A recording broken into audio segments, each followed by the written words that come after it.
ॐ हरिः ॐ श्री गुरुभ्यो नमः। हरिः ॐ शन्नो मित्रः शं वरुणः शन्नो भवत्वर्यमा शन्न इन्द्रो बृहस्पतिः शन्नो विष्णुरुक्रमः नमो ब्रह्मणे नमस्ते वायो त्वमेव प्रत्यक्षं ब्रह्मासि त्वमेव प्रत्यक्षं ब्रह्म वदिष्यामि हृदं वदिष्यामि सत्यं वदिष्यामि तन्मामवतु तद्भक्तारमवतु अवतु माम् अवतु भक्तारम्। ॐ शान्ति शान्ति शान्तिः। ॐ सहनाववतु सहनौ भुनक्तु सह वीर्यं करवावहै तेजस्विनावधीतमस्तु मा विद्विषावहै। ॐ शान्ति शान्ति शान्तिः। सदाशिवसमारम्भां शङ्कराचार्यमध्यमाम् अस्मदाचार्यपर्यन्तां वन्दे गुरुपरम्परां। श्रुतिस्मृतिपुराणानाम् आलयं करुणालयं नमामि भगवत्पादं शङ्करं लोकशङ्करं शङ्करं शङ्कराचार्यं केशवं बादरायणं सूत्रभाष्यकृतौ वन्दे भगवन्तौ पुनः पुनः।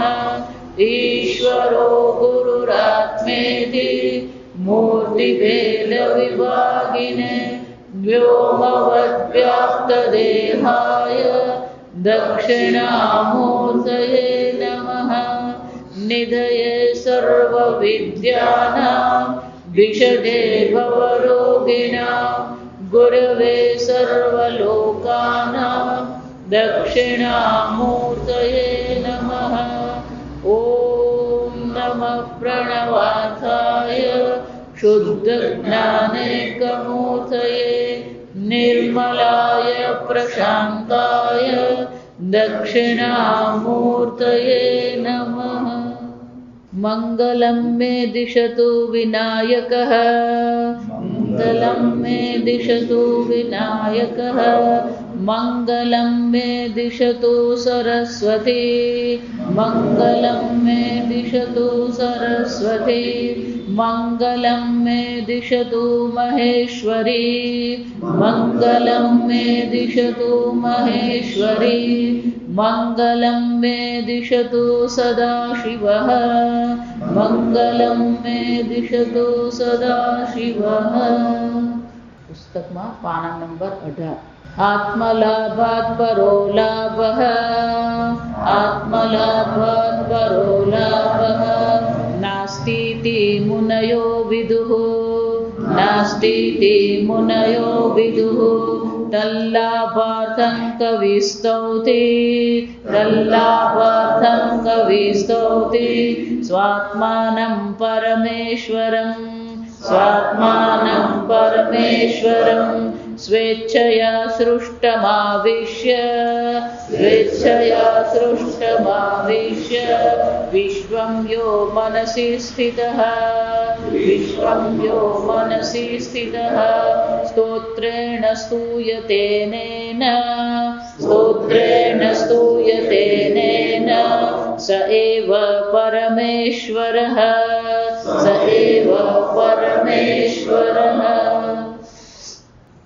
आदि शंकराचार्य जी वेदांत रूपी क्षीर सागर मांथी मंथन द्वारा आ नवनीत दक्षिणामूर्ति स्वरूप नवनीत पिंडनी उत्पत्ति करी। એ કેવું છે? વિષય અને પ્રયોજન આપણે જોયું. આત્મલાભ ન પરલાભ. આત્મલાભથી બીજો કોઈ મહાન લાભ છે જ નહીં. એટલું જ નહીં, આ સ્તોત્ર શું કહે છે? એટલે ત્રીજા શ્લોકમાં કહે છે સ્વેચ્છયા સૃષ્ટમ આવિશ્ય. એ જે પરમાત્મા છે, વિષય શું છે? સ્વાત્માનં પરમેશ્વર. એ આત્મા જે પરમેશ્વર સ્વરૂપ છે એનો વિષય છે. તો કે આ પરમાત્મા કોને કહેવાય? જા સમજ. હંમેશા આ વ્યાખ્યા બરાબર આપણને પાકી હોવી. ભગવાન કહીએ ને ઈશ્વર કહીએ ને હરિ કહીએ, બધા શબ્દો આપણે વાપરીએ. કોઈ પણ મનુષ્ય આપણને પૂછે તો આપણા મનમાં આ વાત સ્પષ્ટ હોવી જોઈએ. ભગવાનના અનેક નામ છે, અનેક રૂપ છે, અનેક પ્રકારના સ્તોત્ર છે, આ બધું છે. એ ગમે તેટલા હોય, આપણે એમાં કોઈ વાંધો નથી. પણ ભગવાન કોને કહેવાય? જો આ સમજ. ઈશ્વર કોને કહેવાય? એટલે તૈત્રીય ઉપનિષદમાં આવે યતો વા ઈમાની ભૂતાની જાયન્તે યેન જાતાની જીવંતિ યત પ્રયત્યમ અભિશમ વિશંતિ તદ બ્રહ્મ જા. જેમાંથી આ સંપૂર્ણ જગતની ઉત્પત્તિ થઈ, જેમાં સંપૂર્ણ જગતનું અસ્તિત્વ છે, અને પ્રલય સમયે જેમાં આ સર્વ લય પામે છે, એને ઈશ્વર કહેવાય. જા આ ઈશ્વરની વ્યાખ્યા થઈ.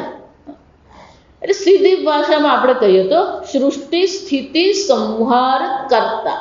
જા પણ આ સૃષ્ટિ સ્થિતિ સંહાર કરતા એમ કહીએ, એમાં પેલું નિમિત્ત કારણ આવે. આ સમજો. વેદાંતની ભાષામાં ઈશ્વર કોને કહેવાય? અભિન્ન નિમિત્ત ઉપાદાન કારણ. ફક્ત નિમિત્ત કારણ નથી, ઉપાદાન કારણ પણ કોણ છે? ઈશ્વર જ છે. અને જો ઈશ્વર ઉપાદાન કારણ છે તો પછી જેવી રીતે માટી ઘડાનું ઉપાદાન કારણ છે. આજે આગળ મેં વાત કરી, 2-5 વર્ષ પછી આ માટી ઘડાનું ઉદાહરણ બદલવું પડશે. આ સમજ કે માટલું જ રહ્યું નથી, ફિલ્ટર આવી ગયું. માટલું જ નહીં હોય પેલો દ્રષ્ટાંત આપે પેલો સમજવાનો જ ક્યાં? મળે જ નહીં માટલું. ભલે શાસ્ત્ર ઘડાનું વાત કરતું હોય, વ્યવહારમાં શું છે? એ દ્રષ્ટાંત જ નથી. આ સમજ. જ્યાં જ્યાં ઘડો હોય ત્યાં શું હોય?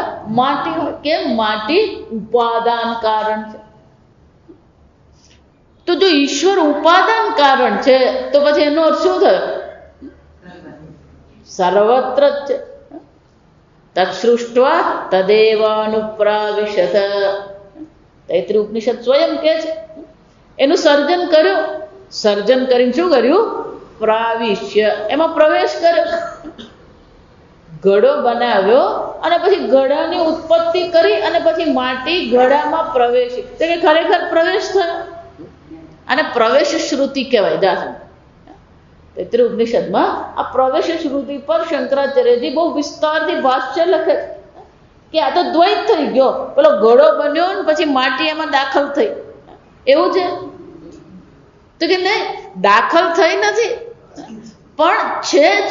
પણ આપણી એમાં દ્રષ્ટિ જતી નથી. જો આ સમજો. એમ અહીંયા આ શ્લોક જ છે સૃષ્ટમ સ્વેચ્છયા સૃષ્ટમ. સો કામયત બહુશ્યામ પ્રજાયેતિ. આમ ઈચ્છા કરી સ્વેચ્છયા. એનો અર્થ શું થયો? ઈશ્વર શું છે? સ્વતંત્ર છે. સ્વતંત્રપણે ઈચ્છા કરી અને ઈચ્છા કરીને શું કર્યું? સૃષ્ટમ, સર્જન કર્યું. સર્જન કરીને શું કર્યું? આવિશ્ય. 3 શબ્દ જ અહીંયા કહી દીધા. આપણે પેલી શ્રુતિ પકડવી પડે. સ્વેચ્છયા સૃષ્ટમ આવિશ્ય વિશ્વમ.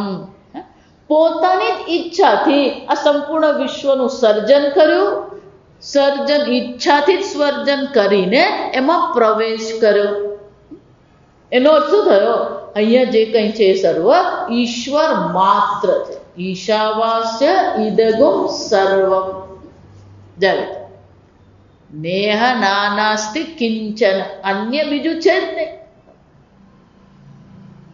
અને એટલા માટે વિશ્વમ યો મનસી સ્થિત, પણ આ પરમાત્મા હોવા ક્યાં જોઈએ? જો સમજ, આવો સરસ કે સ્તોત્રની રચના કરી શંકરાચાર્યજી.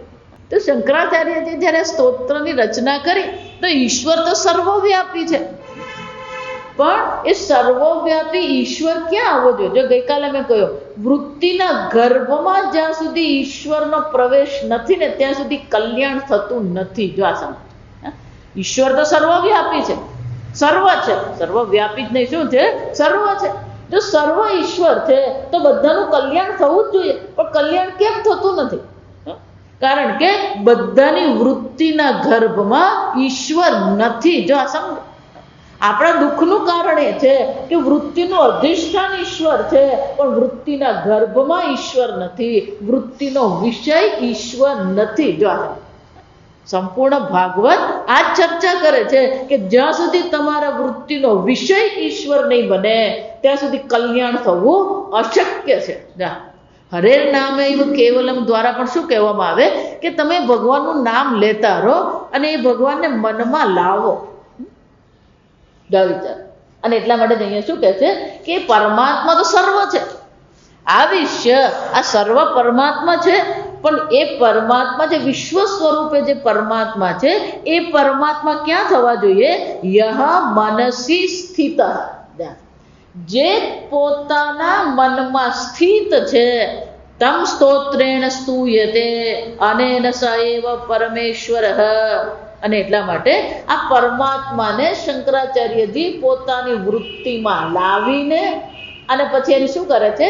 સ્તોત્રેણ, આ દક્ષિણામૂર્તિ સ્તોત્ર દ્વારા એ પરમાત્માની સ્તુતિ કરી રહ્યા છે. તો શંકરાચાર્યજીને આ કરવાની જરૂર શું? જો આ સમજ, શંકરાચાર્યજીએ આ સ્તોત્ર બનાવવાની કોઈ જરૂર છે? ગઈકાલે જોઈએ, લોક અનુગ્રહિક હેતુ, લોકો પર કલ્યાણ કરવા માટે લોકો એનો પાઠ કરે, મનન કરે, શ્રવણ કરે, ચિંતન કરે. આમ શંકરાચાર્યજી ખરેખર આપણને એવું લાગે કે ભગવાન એમને તો કોઈ સ્તુતિ કરવાની જરૂર જ નથી. એક મહાત્મા ઉંમર થઈ ગઈ, શાસ્ત્ર વિદ્વાન, જ્ઞાની, ગંગા કિનારે નાની અમસ્તી પેલી ઝૂંપડી બનાવીને રહે.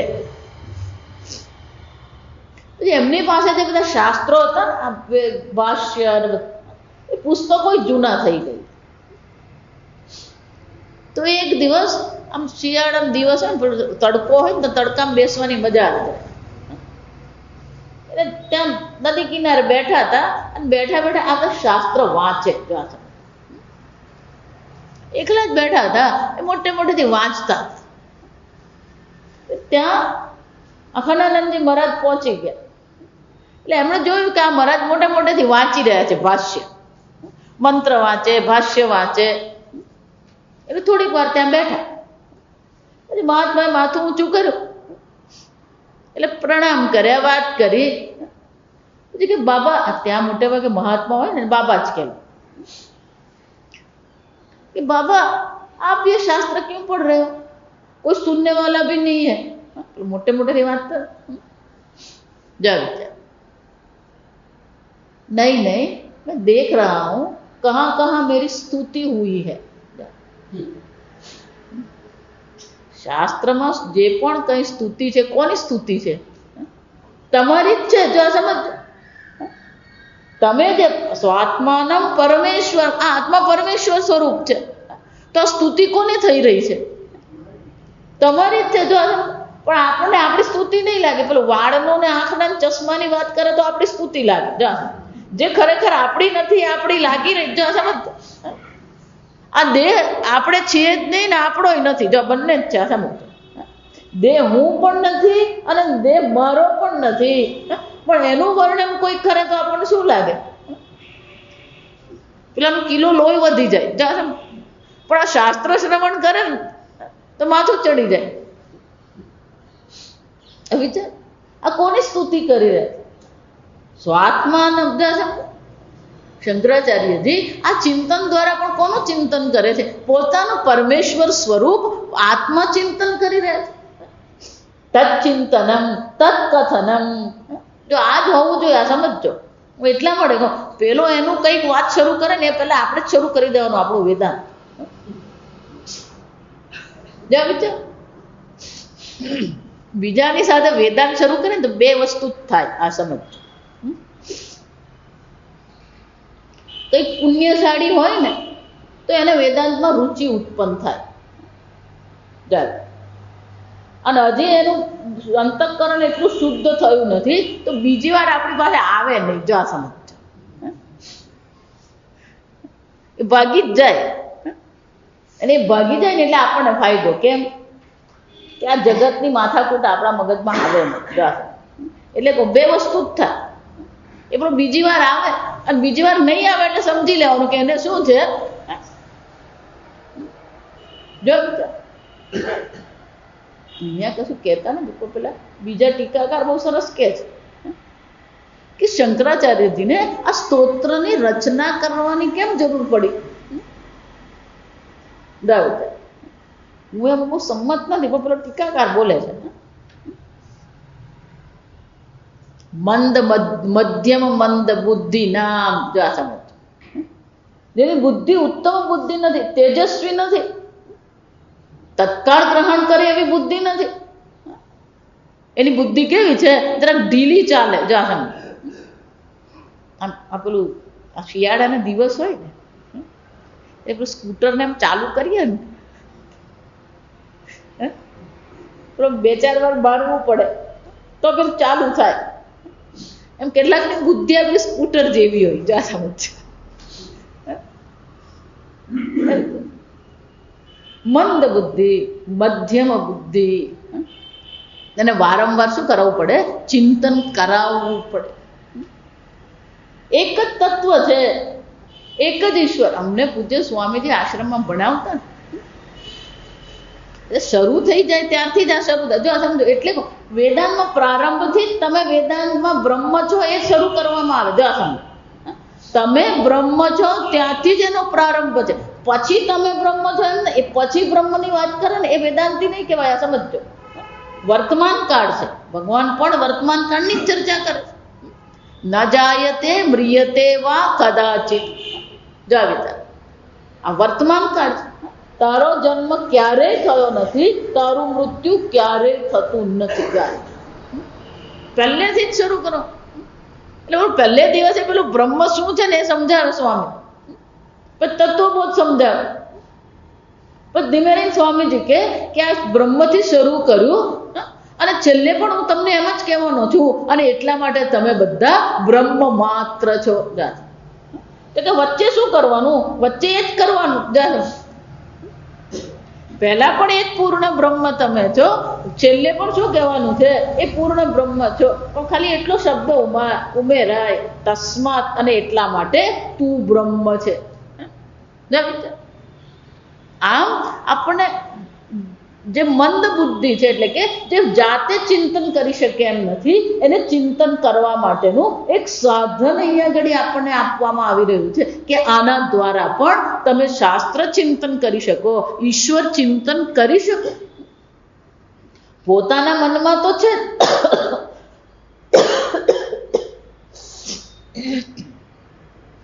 યહ વિશ્વ, ભલે વિશ્વ છે પણ એ મનમાં સ્થિત કરીને પોતાના મનમાં એ પરમાત્માને લાવીને એ ભગવાનનું શું કરી રહ્યા છે? સ્તુતિ કરી રહ્યા છે. સૈવ પરમેશ્વર. આમ આ શંકરાચાર્યજીનું સ્તોત્ર જે છે, પણ એ સ્તોત્ર પહેલા ધ્યાનના શ્લોક છે. દક્ષિણામૂર્તિ ભગવાનનું સ્વરૂપ શું છે?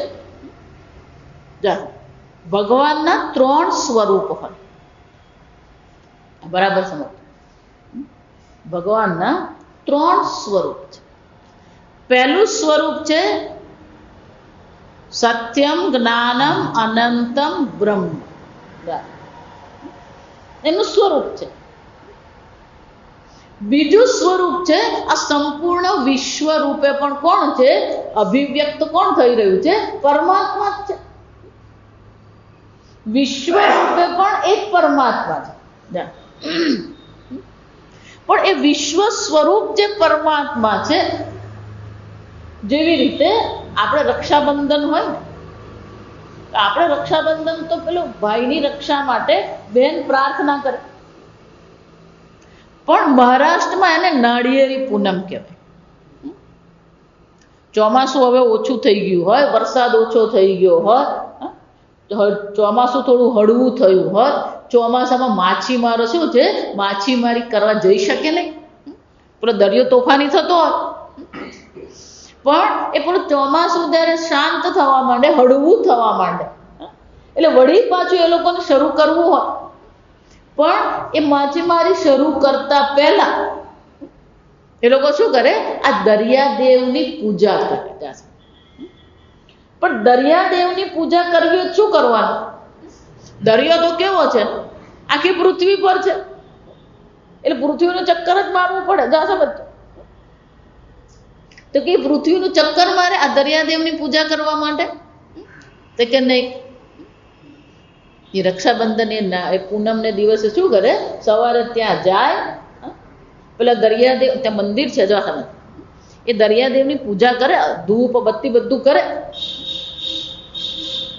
જાવ અને પછી શું કરે પહેલું મોજું જે સામે આવે છે એ મોજામાં શું કરે લોકો પેલું નાળિયેર વધેરે મૂકે જાવ તો આ એક મોજામાં નાળિયેર જ્યારે મૂકી દેવામાં આવ્યું એક તરંગમાં નાળિયેરને મૂકવામાં આવ્યું તો સંપૂર્ણ દરિયાને મળી ગયું કે નહીં મળી ગયું જો સમજો એ જ રીતે પરમાત્મા સર્વનામ રૂપ સ્વરૂપે છે સર્વનામ અને રૂપ એક પરમાત્મા માત્ર છે નેહ નાસ્તિ કિંચન અન્ય બીજું કઈ છે જ નહીં જો સમજો કોઈ પ્રકારનો ભેદ નથી કોઈ પ્રકારની અનેકતા નથી વિવિધતા છે જ નહીં સત્યમ જ્ઞાનમ અનંતમ બ્રહ્મ એટલું જ નહીં આ વિશ્વ રૂપે અભિવ્યક્ત થઈ રહ્યા છે તો સર્વનામ અને રૂપ એ પરમાત્મા છે પણ સર્વનામ અને રૂપ રૂપે આપણે પરમાત્માનું ચિંતન કરી શકીએ અને એટલા માટે આપણું શાસ્ત્ર શું કરે છે એને આલંબન કહેવાય એને શું કહેવામાં આવે આલંબન કહેવામાં એટલે આપણું શાસ્ત્ર શું કરે છે આપણે વિશેષ નામ અને રૂપ આપે છે આ રામ છે આ કૃષ્ણ છે જો આ સમજો આ દેવી છે આ અંબા છે આ દુર્ગા છે આ લક્ષ્મી છે આ બધે ભગવાનની શું છે વિશેષ શક્તિ છે સૃષ્ટિ કરતા કહીએ તો બ્રહ્માજી છે અને બ્રહ્માજીનું વર્ણન છે બ્રહ્માજીનું લોક છે જો આ વિચારો જો કાલ્પનિક નથી જો આ સંપૂર્ણ જગતનું ભરણ પોષણ કરનાર આ સંપૂર્ણ જગતનું સ્થિતિ કરનાર એ વિષ્ણુ ભગવાન છે એ વિષ્ણુ ભગવાનના અનેક અવતારો છે આપણે ભાગવતમાં જોઈ ગયા 24 અવતારો ભગવાનના એ જ રીતે આ સંપૂર્ણ સૃષ્ટિનો સંહાર કરનાર એ મહેશ્વર છે જાઓ તો ભગવાનના એક વિશેષ નામ અને રૂપ આપણને ચિંતન કરવા માટે આલંબન રૂપે આપવામાં આવે પણ એક નામ અને રૂપનું ચિંતન કરીએ છીએ પણ ખરેખર તો ચિંતન કોનું થાય છે પૂર્ણનું જ છે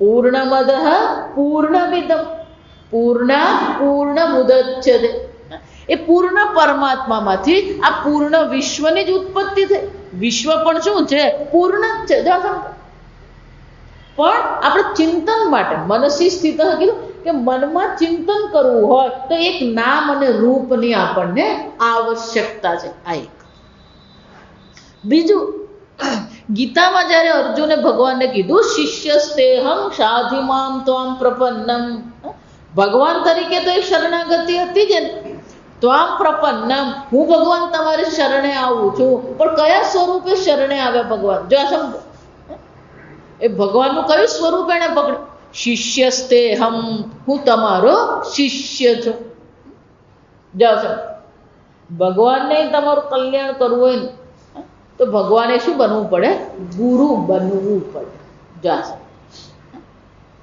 અને ભગવાન શું કર્યું? ગીતાચાર્ય બન્યા અને અર્જુનને ગુરુ બનીને શું કર્યો? ઉપદેશ કર્યો. તો પરમાત્મા એ પ્રથમ ગુરુ છે. પરમાત્મા કોણ છે? પ્રથમ ગુરુ. ભગવાને પણ આપણું કલ્યાણ કરવું હોય તો ક્યાં તો ગુરુ સ્વરૂપે આવવું પડે અથવા ગુરુ બનવું પડે. એટલા માટે આપણે પ્રાર્થના કરીએ, સદાશિવ સમારંભા શંકરાચાર્ય મધ્યમાં અસ્મદાચાર્ય પર્યંતા વંદે ગુરુ પરંપરા. પહેલા પ્રણામ ગુરુને નથી, પહેલા પ્રણામ કોને છે? આ પરંપરાને. કેમ? કે પરંપરા વિના શક્ય જ નથી. ગીતામાં ભગવાન અર્જુનને કહી દે છે કે અર્જુન, આજે હું તને જે મેં ઉપદેશ કર્યો એ કોઈ નવી વસ્તુ નથી. કેમ? ઇમમ વિવસ્વતે યોગમ પ્રોક્તવાન અહમ અવ્યયમ. વિવસ્વાન મનવે પ્રાહુ મનોરીક્ષ્વા કવે બ્રવીત.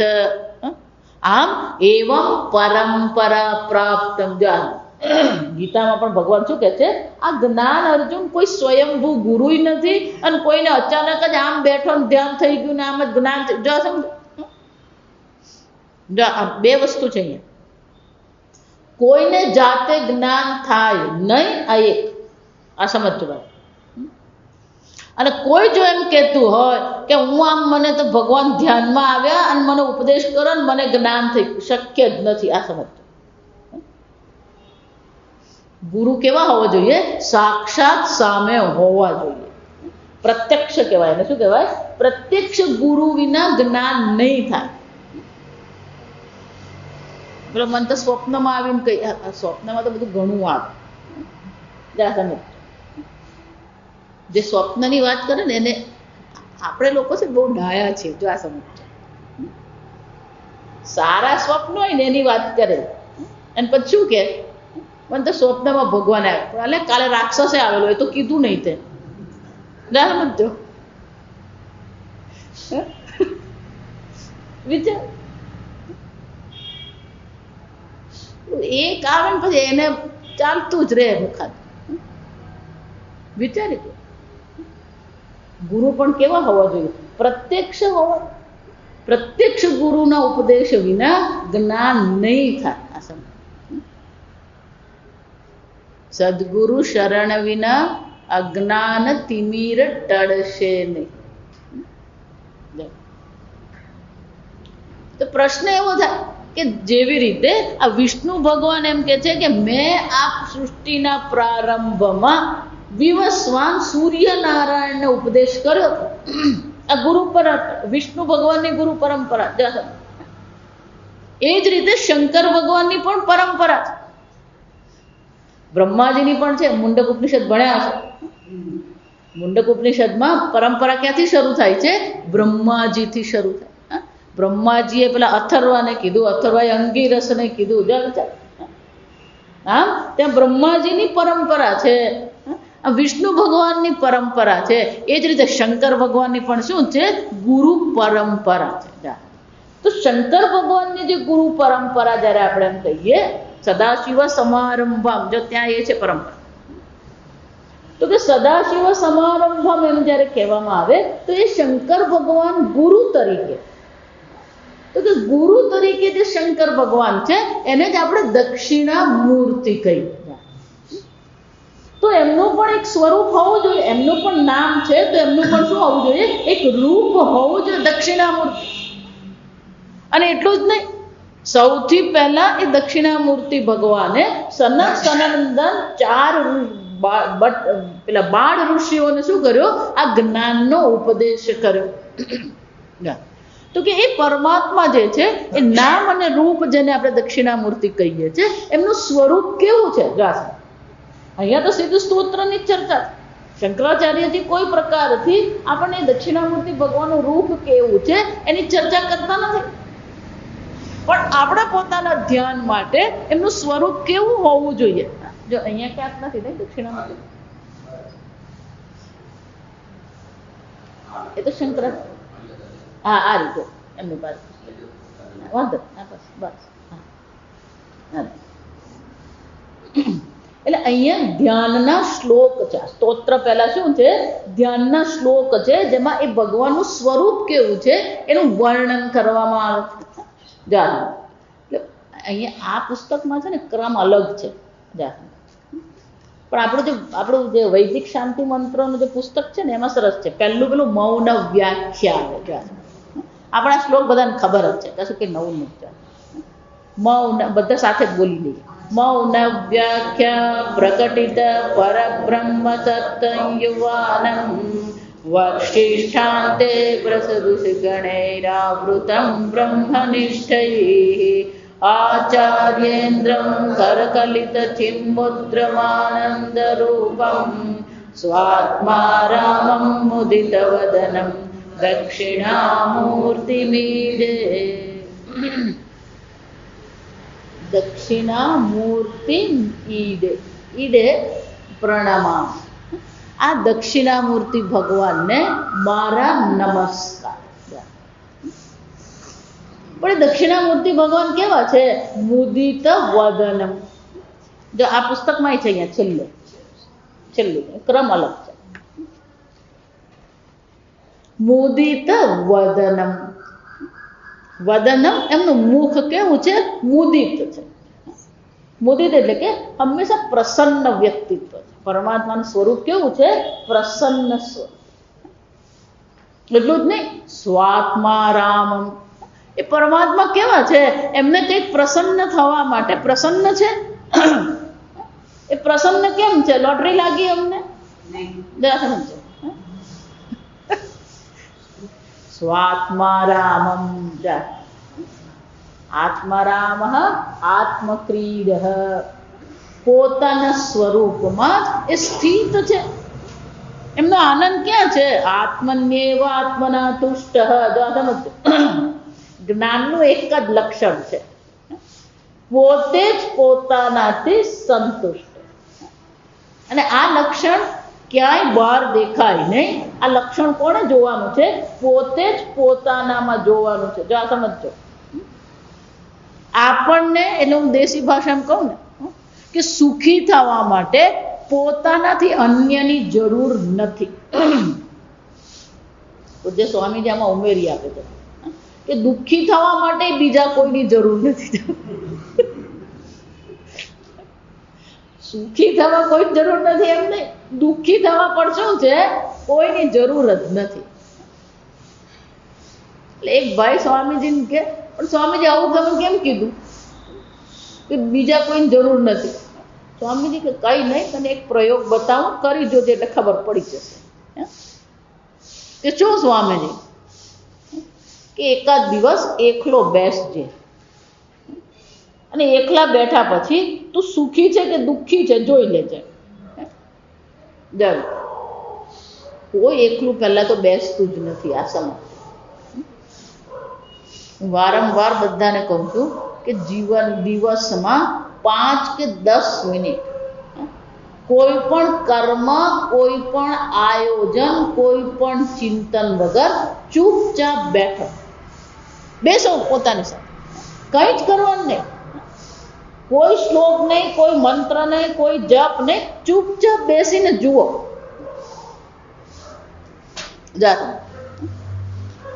ચિન્મયાનંદજી કહેતા આત્મનિરીક્ષણ. જાણ કોઈ જ કરવાનું નહીં, કોઈ મનના વિચાર બદલવાના પણ નહીં. જે પણ વિચાર આવી રહ્યા છે બધાને શું કરતા રહેવાનું? જોતા રહેવું. શરીરમાં જે કંઈ છે, શ્વાસ જો સમજો, પ્રાણાયામ નથી કરવાના, વિચાર પણ બદલવાના નથી. ફક્ત એ વિચાર ઉઠી રહ્યા છે, ચૂપચાપ શું કરતા રહો? જોતા રહો. બહુ મોટી સાધના છે આ. સમજ, 10 મિનિટ પણ તમે આ કરો ને, અને પછી જે તમારામાં પ્રસન્નતા આવે ને, એ ગમે એવું તમે કરો ને એનાથી એટલી પ્રસન્નતા નહીં આવે કે તમે તમારી જાત સાથે સ્વાત્મા રામમ. જાત આપણે પોતાની જાત સાથે બેસતા આવડતું જ નથી. તકલીફ અહીંયા છે.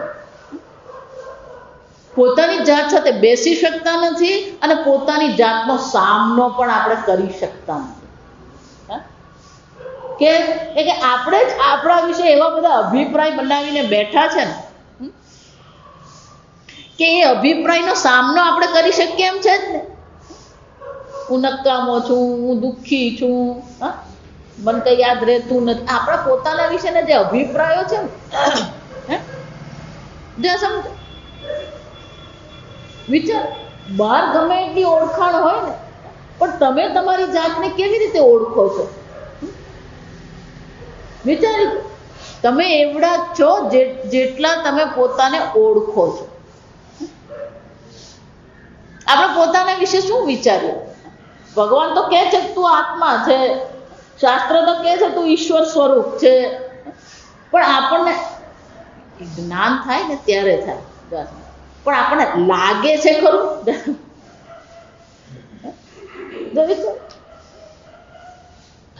હું ઈશ્વર, આ બેસવામાં તો હું ઈશ્વર છું નહીં ચિંતન નહીં કરવાનું, ફક્ત શું કરવાનું? ચૂપચાપ. ઉડિયા બાબા એવું કહેતા કે સવારે ઉઠો ને, પહેલાના જમાનામાં સવારે માણસ ઉઠે ને એકદમ શાંતિ હોય, વધારામાં વધારે પક્ષીઓનો કલરવ હોય. આ સમજ, અરુણોદય થાય એટલે પક્ષીઓનો કલરવ કરે, બીજો કોઈ અવાજ નહીં હોય. સમજ. હવે તો એવું થઈ ગયું, પેલું 24 કલાક ટ્રાફિક જેવું થઈ ગયું. આ સમજ. એટલે ઉડિયા બાબા એવું કહેતા કે સવારે ઉઠો ને, અને જો પૂરતી ઊંઘ લીધી હોય તો આપણું મન હંમેશા સાત્વિક અને સ્વસ્થ હોય. એટલે ઉડિયા બાબા એવું કહેતા કે ઉઠો અને ખાટલામાં 5 થી 10 મિનિટ ચૂપચાપ બેસી રહો, કંઈ જ કરવાનું નહીં, પ્લાનિંગ નહીં કરવાનું. હવે ઉઠીશ પછી પહેલું બ્રશ કરી લો ને, પહેલાં ગીઝર ચાલુ કરો, પહેલાં ફોન કરવાનો છે, પેલું મગજ શું થાય, પેલું શરૂ થઈ જ જાય. જો સમજ, કોઈ આયોજન નહીં કરવાનું. તમારી જાત સાથે બેસો. પોતાનો સામનો કરતા આપણને આવડતું નથી. જો એટલે ધ્યાન 2 પ્રકારના જ છે. ધ્યાન 2 જ પ્રકાર. ક્યાં તો તમે ધ્યાનમાં તમારી જાતને એપોઇન્ટમેન્ટ આપો, અથવા તો ભગવાનને એપોઇન્ટમેન્ટ. ધ્યાન એટલે શું છે? ક્યાં તો પોતાને, આપણે પોતાને એપોઇન્ટમેન્ટ આપતા જ નથી. ત્યાં સમજતો, આપણે કોઈને ફોન કરીએ ને, ફોન કરીએ એટલે પછી ફોન ચાલતો, આપણે પેલું રિંગ મારીએ, પેલો એન્ગેજ આવે. જા સમજ. એમ આપણી જાતને પણ આપણે ફોન કરીએ ને તો આપણી જાત પણ શું આવે? બિઝી જ આવે. જા સમજ, વ્યસ્ત છું. એટલું જ નહીં, હું વ્યસ્ત છું એમ નહીં. આપણો મોબાઈલમાં બહુ સરસ બોલે, ઈસ લાઈન કી ને ઈસ સભી લાઈને વ્યસ્ત. એમ આપણી બધી લાઈન શું થતી હોય? એટલે વ્યસ્ત જ હોય. સમજ. હું એટલા માટે કે બેસો જાતની સાથે, ચૂપચાપ બેસો. હું કેવો છું ને હું શું ભણ્યો છું, મને કે કશું જ નહીં કરવાનું, ચૂપચાપ બેસી દો, કરી દો. આંખની સામે પણ આવે ને તોય એના પરથી આપણું મગજ તો એવું છે કે બોલો આમ આંખમાં સામે કંઈક દેખાયું ને એટલે તેના પરથી પાછું શું થઈ જાય? આ મન ક્યાંક ને ક્યાંક પેલો સંબંધ જોડી જ દે. જો સમજ, કઈ સંભળાય તોય વળી પાછું ચાલુ થઈ જાય, પણ ક્યાંય જવાની નહીં. અને ધારણા એક દેશ નિબંધ, ધ્યાન પછીની વાત છે. પહેલા શું આવવું જોઈએ? એક દેશ નિબંધ. હા, આ ભગવાન કોણ છે? એને 25ની જરૂર છે. સ્વાત્મા રામમ મુદિત વદનમ. એ પોતાના સ્વરૂપમાં જ સ્થિત છે, પોતાના સ્વરૂપમાં રમણ કરી રહ્યા છે. એટલું જ નહીં, મૌન વ્યાખ્યા પ્રકટિત. એમનું વ્યાખ્યાન શું છે? મૌન એમનું વ્યાખ્યાન છે. કે વ્યાખ્યાન કેમ કરે છે? આચાર્યેન્દ્રમ. ઇન્દ્ર એટલે શ્રેષ્ઠ. સંપૂર્ણ આચાર્યોમાં શ્રેષ્ઠ આચાર્ય આ ભગવાન દક્ષિણામૂર્તિ છે. પણ કે કેવી રીતે કરે છે? એ મૌન વ્યાખ્યા કરે છે. 2 વસ્તુ કે આચાર્ય તરીકે એ ભગવાન જ છે એમ નહીં, પણ એ કોણ છે? આચાર્ય છે. પણ કે ઉપદેશ કેવી રીતે કરે છે? મૌન વ્યાખ્યા. એટલું જ નહીં, કરકલિત ચિન્મુદ્રમાનંદ રૂપમ. ચિન્મુદ્રા દક્ષિણામૂર્તિ ભગવાનને આપણે જોઈએ, એમને ચતુર્ભુજ 4 હાથો છે. 4 હાથમાં એક હાથમાં શું છે? ચિન્મુદ્રા છે. આ ચિન્મુદ્રા શું છે? જ્ઞાન મુદ્રા છે. આ જીવ છે. જો આ પહેલી આંગળી જે છે, ઇન્ડેક્સ ફિંગર, એની તર્જની, આપણે આ તર્જની છે ને, એ હું છે, અહંકાર છે. આ બાકીની 3 જે છે ને, એ ટચલી આંગળી છે, સાત્વિક છે. ઓછું જોઈએ આ સમજો. આ ટચલી આંગળી એ સાત્વિક વૃત્તિ છે. આ અનામિકા એ રાજસિક વૃત્તિ છે. આ મધ્યમાં જે છે શું છે? તામસિક વૃત્તિ. એટલે આપણે કોની બાજુમાં છીએ? ગમે ત્યારે ઊંઘ આવે. આ 4 આંગળીઓ જે છે, એ 4 આંગળીઓ ક્યારે કામ કરી શકે? આ અંગૂઠો હોય તો. અંગૂઠા વિના કોઈ કામ નહીં થાય. એટલે પેલા દ્રોણાચાર્ય જે શું કરેલું? એકલવ્ય પાસે શું માંગી લીધેલો? જમણા હાથનો અંગૂઠો. પણ એ કેવો છે? આ બધા સાથે જોડાયેલો છે તો કે અસંગ છે. કેવો છે? અસંગ. જોડાયો નથી કોઈ પ્રકારથી. એ ક્યાંય જોડાયો નથી. અસંગ છે. અસંગો હિ અયમ પુરુષ. આ અસંગ બ્રહ્મ છે. આ અસંગ બ્રહ્મ જે છે, એની સાથે શું થવું જોઈએ? પેલું ઐક્ય થવું જોઈએ. જીવ અને બ્રહ્મ શું થવા જોઈએ? આ એક છે. આ બહુ સુંદર છે કે જીવ આ 3 ગુણો સાથે જોડાયેલો છે. આ 3 ગુણોને છોડીને એ જ્યારે નિર્ગુણ બ્રહ્મ સાથે ઐક્ય કરે. ગુણાતીત પ્રકાશમ ચ પ્રવૃત્તિમ ચ મોહમેવ ચ પાંડવ. આ 3 જ છે. પ્રકાશ છે, સત્વિક છે, પ્રવૃત્તિ રાજસિક છે, મોહ તામસિક છે. ન દ્વેષ્ટિ સંપ્રવૃત્તાની નિવૃત્તાની ચ ન કાંક્ષતી. આ બધાથી અસંગ થઈ ગયો. એની પ્રવૃત્તિનો દ્વેષ પણ નથી. એને પ્રવૃત્તિની કોઈ પણ પ્રકારથી નિવૃત્તિની ઈચ્છા કરતો નથી. અને એ પ્રવૃત્ત થયા છે તો દ્વેષ પણ કરતો નથી.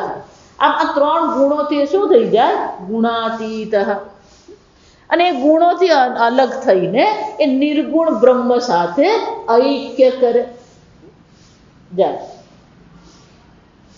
ત્યારે શું થશે? તો કે આ ગોળ બને.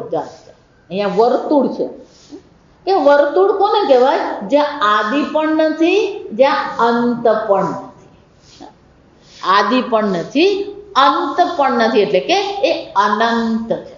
આમ આ ચિન્ન મુદ્રા પણ શું કરે છે? એ ઐક્ય જ્ઞાન જે છે, એ અનંત બ્રહ્મના ઐક્યના જ્ઞાનનો ઉપદેશ કરે છે. અને એટલે કે છે કરકલ ચિન્મુદ્રમાનંદ રૂપ. અને પરમાત્મા કોણ છે? અમારા ગુરુજી બહુ કડક છે. આ કડક છે ગુરુજી. આનંદ રૂપમ.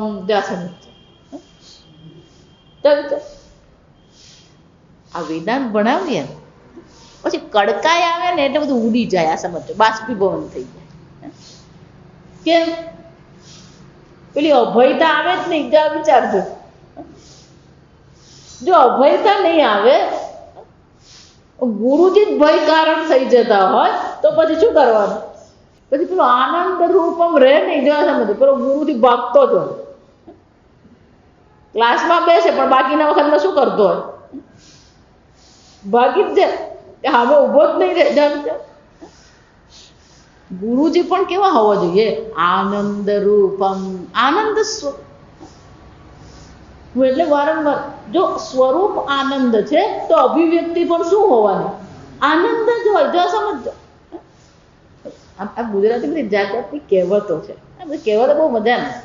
કુવામાં હોય ને એ હવાડામાં આવે જાય. આ કુવો નહીં રહ્યો ને હવાડો ને પેલો પંપ આવી ગયો હવે તો નહેર આવી ગઈ પંપ આવી ગયો જાય જો આનંદ સ્વરૂપ છે તો અભિવ્યક્તિ પણ શું હોય આનંદ રૂપમ એ દક્ષિણામૂર્તિ ભગવાન કેવા છે સ્વાત્મારામ છે એટલું જ નહીં આનંદ રૂપમ એમની પાસે બેસીએ તોય શું છે આનંદ છે પણ એ કઈ રીતે પ્રગટ કરે છે મૌન વ્યાખ્યા પ્રકટિત પરબ્રહ્મ તત્વમ જાય મૌન વ્યાખ્યા તો આનો વિરોધાભાસ કહેવાય મૌન વ્યાખ્યા કીધું તો વ્યાખ્યા અને મૌન બે ભેગા નહીં થાય ત્રીજું પ્રકટિત પરબ્રહ્મ તત્વ એમણે પરબ્રહ્મ તત્વ મૌનથી તો કે મૌનથી વ્યાખ્યા કરી મૌનથી એમણે પરબ્રહ્મને પ્રગટ કર્યું આ ચક્કર ચાલે છે આ સમય આમ જાત જાતના મહાત્માઓ હોય કે ભગવાને તો મૌન રહીને જ કર્યું એટલે હું ક્યારે વ્યાખ્યા કરતો ભણ્યો જ નથી પર કરવાનું છું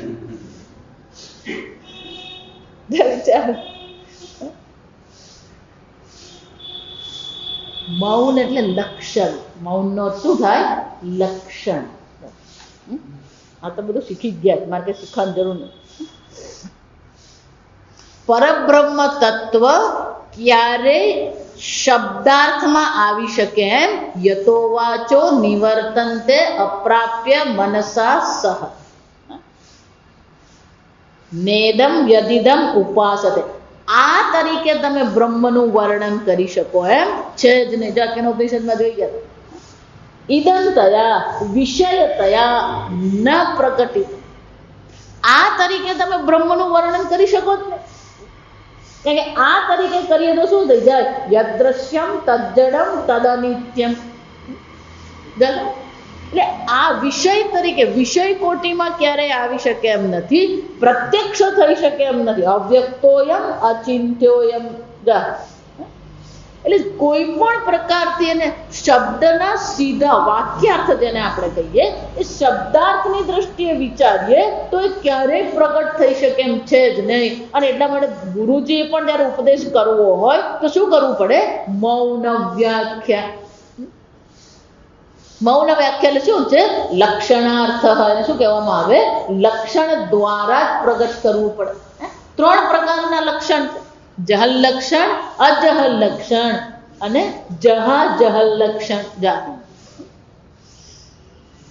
તો કે જહલ લક્ષણ પણ કામ આવશે જહલ લક્ષણ શું કરવાનું તમારું ઘર ક્યાં છે મેઘાણી સર્કલ ની ઉપર છે મેઘાણી સર્કલ નો શું કરવો પડે ત્યાગ કરવો પડે અને એને નજીકનો પ્રદેશ પકડવો પડે તમારું ઘર ક્યાં છે સ્ટેશન પર તમારું ઘર ક્યાં છે ચાર રસ્તા જ્યાં બધા આપણે વાપરીએ જ છે આ સમજવાનું કોઈ વસ્તુ નવી નથી જહલ લક્ષણ એટલે જેનો કરવામાં નિર્દેશ કરવામાં આવ્યો હોય એનો ત્યાગ કરીને નજીક લેવાનું ગંગાયામ ગોષ અજહલ લક્ષણ જો આ બાળકોની સાથે અજહલ લક્ષણ જ ચાલતી હોય આ સમજજો હંમેશા બાળકોની સાથે માતા પિતાઓ જે વાત કરે ને એ બધી અજહલ લક્ષણાથી જ ચાલતી પેલું લાવતો પેલું એટલે શું જો સમજ જે પેલું લાલ લઈ આવ પણ શું લાલ પણ એ બાળકને ખબર પડી જાય પપ્પા ઓફિસનું કામ કરી રહ્યા છે પેલું લાલ લઈ આવે એટલે ખબર કે લાલ ફાઇલ પપ્પાને આપવાનું પેલો દોડીને લઈ આવે ત્યાગ કરવાનો નથી કંઈક ઉમેરવાનું લાલ લઈ આવે એમ કહેવામાં આવે તો શું કરવાનું એ લાલ ફાઇલ લઈ આવે શ્વેતો ધાવતી આ સફેદ દોડી રહ્યો ને સફેદ ઘોડો દોડી રહ્યો જા તો કે જહલ લક્ષણા કરી શકીએ બ્રહ્મની જે નિર્દેશ કર્યો એનો ત્યાગ કરવાનો તેવું કરવાનું છે કે નહીં અજહલ લક્ષણા બિલકુલ ત્યાગ નથી કઈ ઉમેરવાનું છે કઈ બ્રહ્મ પૂર્ણ છે એમાં કઈ ઉમેરવાની જરૂર નથી અને બ્રહ્મ પૂર્ણ છે, એમાં બાદબાકી થાય એમ નથી. જો સમજો, જહલ ને અજહલ લક્ષણા કેમ નહીં થઈ શકે? કારણ કે પૂર્ણ છે. જો સમજો, એક દેશ હોય તો આપણે આ દેશનો ત્યાગ કરીને બીજો દેશ પકડીએ, પણ બ્રહ્મ કેવું છે? પૂર્ણ છે, સર્વવ્યાપી છે, અને એટલા માટે જહલ લક્ષણા કે અજહલ લક્ષણા થઈ શકે એમ નથી. તો કે તો કઈ લક્ષણા થાય? જહલ અજહલ લક્ષણા. થોડુંક છોડવાનું છે અને થોડુંક શું કરવાનું છે? પકડી રાખવાનું છે. લગ્નમાં જઈએ, મિત્ર ત્યાં લગ્નમાં જઈએ તો કેટલા બધા લોકો આવ્યા હોય, ઘણા બધા હોય ને, એટલે આપણે બધા મિત્રના સગાવાલાને ઓળખતા હોઈએ નહીં, આને મમ્મી પપ્પાને ઓળખતા હોય કે ભાઈને બહુ તો ઓળખતા હોઈએ, એટલે આપણે બધા ત્યાં વાતો કરતા હોય, ત્યાં પેલો ત્રીજો માણસ ઉભો રહીને વાત કરતો હોય, પછી અડધો કલાક સુધી પેલી વાતચીત ચાલે, પછી પેલો મિત્ર આવીને કે અલે આને ઓળખ્યો કે નહીં? ઓળખ્યો કે નહીં એમ પૂછે ને, એટલે પછી આપણે આમ જરાક એનું મોઢું જોઈએ, એની આંખ જોઈએ, એના વાળ જોઈએ, તો પેલો પત્તો લાગે નહીં, એટલે પછી આપણે ના એટલે કે ઓળખાણ નથી પડતી. આવડો નરેશ પાપડ તોડ, ત્યારે એ પેલો 90 કિલોનો થઈ ગયો હોય, એ ભણતો તો ત્યારે કેવો હતો? પાપડ તોડ પેલો ફૂંક મારે તોય ઉડી જાય. સમજ, આ આપણો નરેશ એમ કહેવામાં આવે. આ અને આપણો, જો આ સમજતો, ઇદં એતત કાલ દેશ, આ દેશ આ કાળમાં જે નરેશ છે, તત્કાલ તદ્દેશ નરેશ, જો આ સમજ, તે કાળમાં અને તે દેશમાં. પ્રત્યક્ષ જોઈએ તો વિરોધાભાસ છે, પણ સ્વરૂપથી જોઈએ તો કોણ છે? એ જ નરેશ.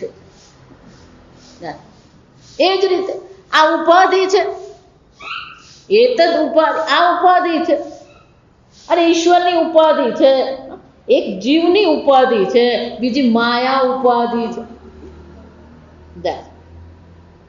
ઉપાધિનો શું કરવાનો છે? ઉપાધિનો ત્યાગ કરવાનો, પેલું સ્વરૂપ પકડવાનું. તત્વબોધમાં શંકરાચાર્ય શું કહે? ચૈતન્ય વત્તા અવિદ્યા બરાબર જીવ, ચૈતન્ય વત્તા માયા બરાબર ઈશ્વર. ચૈતન્ય તો સામાન્ય જ છે, ઈશ્વર પણ ચૈતન્ય સ્વરૂપ છે, જીવ પણ શું છે? ચૈતન્ય સ્વરૂપ. આમ મૌન વ્યાખ્યા એટલે કે લક્ષણા દ્વારા આપણને એ ઉપદેશ કરે છે. સીધો શબ્દનો અર્થ કરી શકાય એમ છે જ ને. જો સંપૂર્ણ વેદાંત જો ને એ લક્ષણા છે. ઈશ્વર સર્વ છે, પણ સર્વ ઈશ્વરને સીધી રીતે જાણી શકાય એમ નથી, લક્ષણાથી જાણી શકાય છે. અને એટલા માટે અહીંયા શબ્દ કયો? મૌન વ્યાખ્યા પ્રકટિત પરબ્રહ્મ તત્વ. આમ લક્ષણા દ્વારા, ઉપદેશ દ્વારા એમણે પરબ્રહ્મ તત્વનું શું કર્યું? પ્રકટિત, પ્રગટ કર્યું. પ્રગટ કર્યું એટલે કે ઉપદેશ કર્યો. પણ કે ભગવાન, જો દક્ષિણામૂર્તિ ભગવાન જે છે, આદિકાળથી આદિ પુરુષ છે, તો પછી આમ લાંબી દાઢી હશે, વાળે સફેદ થઈ ગયા હોય, એવું છે ને. યુવાનમ, સરસ શબ્દ કે ભગવાન યુવાન છે. યુવાન શબ્દ ગોટાળો કર્યો. ભગવાન યુવાન છે, જો આ સમજ. યુવાન શબ્દનો અર્થ શું થાય? નિત્ય નૂતન છે. એનો અર્થ શું થયો? કોઈ વય નથી એમ. ખરેખર યુવાન કહીને શું કહેવામાં આવે? કોઈ પ્રકારની વય ત્યાં. ભલે આપણે એમને એક શરીર આપ્યું છે, શરીર છે એ દક્ષિણામૂર્તિ ભગવાન છે, પણ એ ઉપાધિને કોઈ વય નથી, ઉંમર નથી એમને. ભગવાને પૂછ્યા કે તમને કેટલા વર્ષ થયા? જા યુવાનમ. વર્ષિષ્ઠાંતે વસદૃષિ ગણૈ આવૃતમ બ્રહ્મનિષ્ઠૈ, એમની આસપાસ પણ કોણ બેઠા છે? એમના જે બધા શિષ્યો છે એ બધા કોણ છે? વશિષ્ઠ, સૌથી વૃદ્ધ છે. વશિષ્ઠ શું થાય? અત્યંત વૃદ્ધ છે. તેનો અર્થ શું થયો? આ ગુરુજી યુવાન છે અને બધા શિષ્યો કોણ છે? વૃદ્ધ છે. શિષ્ય વૃદ્ધ છે. પૂજ્ય સ્વામીજી બહુ સરસ અર્થ કરે. આ શિષ્ય વૃદ્ધ એટલા, અત્યંત વૃદ્ધ એટલા માટે છે કારણ કે એ પોતાને જન્મ મરણ વાળો માને છે અને આ જન્મને જન્મો જન્મથી પોતાને જન્મ વાળો માનતો આવ્યો, એટલે એ જન્મો જન્મથી શું કરતો રહે છે? આ ઉપાધિ ધારણ કરતો જ રહે છે. આમ પોતાને જન્મ વાળો એ માની રહ્યો છે, એટલે એ કોણ છે? અત્યંત વૃદ્ધ છે. અને યુવાન કેમ છે? કે પોતાને જન્મ રહિત અજો નિત્ય શાશ્વતોયમ પુરાણ. પુરાણ પુરાપી નવ ઇતિ પુરાણ. આમ ગુરુ યુવાન છે કે પોતાને જન્મ મૃત્યુ રહિત જાણે છે, પણ શિષ્ય અત્યંત વૃદ્ધ છે કે પોતાને શું માને છે? જન્મ મૃત્યુ વાળો માને છે. ઋષિગણ, આ ઋષિ મુનિઓથી, ઋષંતી જાનંતી ઋષય, જે શાસ્ત્રને જાણકાર છે બધાને ઋષિ કહેવામાં આવે. આવૃતમ, પણ આ બધા ઋષિઓ પણ કોણ છે? ભલે વૃદ્ધ દેખાઈ રહ્યા છે.